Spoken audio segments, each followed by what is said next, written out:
O que foi a Operação T4? O que eram os centros de eutanásia no regime da Alemanha nazista? Como isso teve um impacto no surgimento dos campos de extermínio do Holocausto? Eu sou Yuri, você está no História na Mão e hoje nós vamos entender como isso tudo aconteceu. A Ação T4 foi um programa de eutanásia da Alemanha nazista que buscava eliminar as pessoas que possuíam algum tipo de deficiência entre 1939 e 1945. O objetivo era tornar a sociedade mais pura e livre dessas pessoas que eram tidas como indesejadas, como um mal para a sociedade alemã. Essa ação se baseava na ideologia eugenista, que acreditava que a melhoria da raça, da superioridade da raça, tinha que ser obtida através da eliminação daqueles que eram considerados inaptos, aqueles que não tinham, na época, uma qualidade de vida ideal. A Ação T4 começou oficialmente em outubro de 1939, quando Adolf Hitler assinou um decreto autorizando que médicos dessem um fim misericordioso para pacientes considerados incuráveis da Alemanha nazista. A operação começou secretamente, com a participação de médicos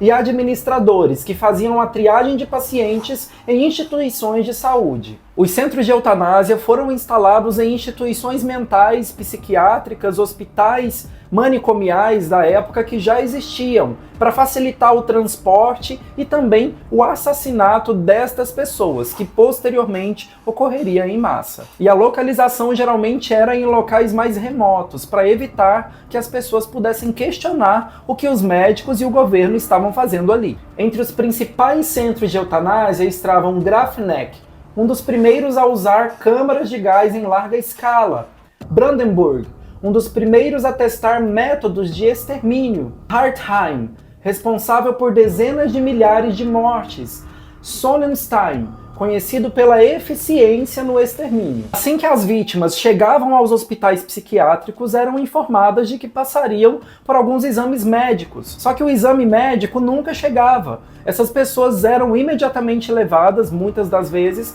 para as câmaras de gás, e ali enfrentavam um triste desfecho. A Ação T4 oficialmente terminou em 1941. Entretanto, as ações do grupo de médicos e todos os envolvidos continuaram por baixo dos panos até o final da Segunda Guerra Mundial. E isso tudo foi justificado com a ideia de vida indigna, de que essas pessoas não teriam condições de ter uma vida amplamente saudável ou amplamente sustentável. Por isso, essas pessoas tinham que ser poupadas desse sofrimento e serem levadas à morte. O público-alvo desse programa T4 eram as pessoas que tinham problemas mentais, deficientes físicos, pessoas que tinham transtornos psiquiátricos e também pessoas que tinham dificuldade para poder tomar decisões ou mesmo se locomover. Essas pessoas eram consideradas indignas de poder viver uma vida de qualidade e, por isso, o programa nazista oferecia uma oportunidade de acabar com o sofrimento dessas pessoas, o que a gente sabe que não era verdade. Os métodos incluíam injeções letais, fome deliberada e também o uso de câmaras de gás, que inclusive foram adaptadas para outros métodos de extermínio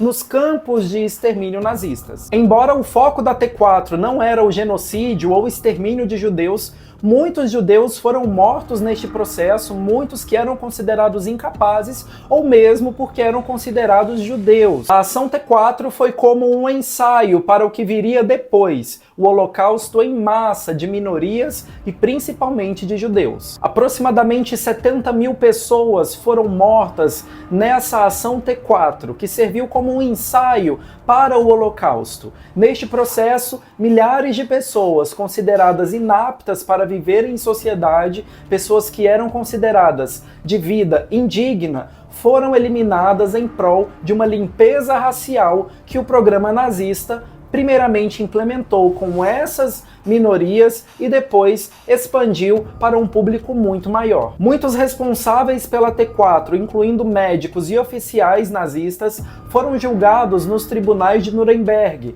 mas muitas das ideologias eugenistas continuaram existindo na Alemanha nazista e no mundo. Esse é um alerta para a gente ficar em atenção contra qualquer ideia ou ideologia capacitista e eugenista. Se você gostou desse vídeo, não esqueça de seguir, curtir ou compartilhar. Isso nos ajuda muito.